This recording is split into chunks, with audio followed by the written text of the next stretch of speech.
Samantala, namigay din ng relief items ng bansang Japan sa mga naapektuhan ng malakas na lindol sa Cebu.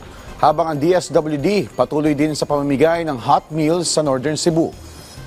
May report si Jessie Atienza ng PTV Cebu.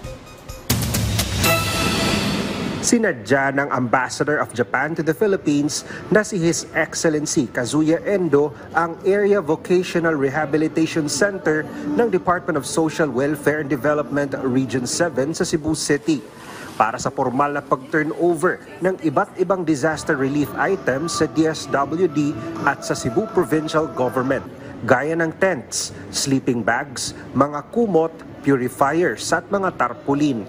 Bahagi lamang ito sa patuloy na suporta ng bansang Japan sa Pilipinas, lalo na sa pagpapalawig ng disaster response at community resilience. First of all, the Philippines and Japan are close neighbors, strategic partners, and it is the duty, we think, of Japan to help support the Philippines' relief efforts. With the turnover of today, we hope that we can make some humble contributions to the relief efforts of the Philippine authorities.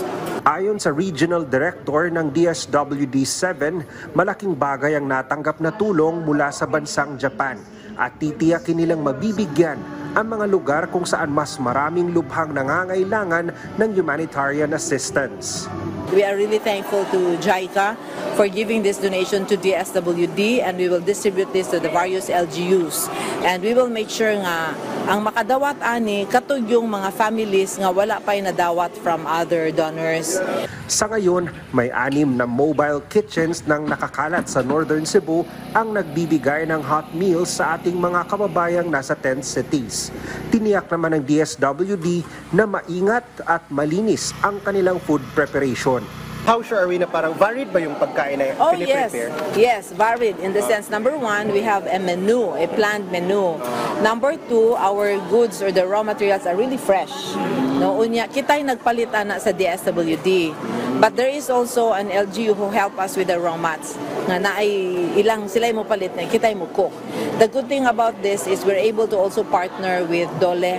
Nga katong mutabang na to sa kitchen, nga ato nang na-identified, yung mga cooks, mutabang upang hugas, mutabang upang limpyo to ensure that hinlo yun ang atong preparation. We also work with DOLE, hopefully that they will can get that tupad support. Mula sa PTV Cebu, Jessie Atienza para sa Pambansang TV sa Bagong Pilipinas.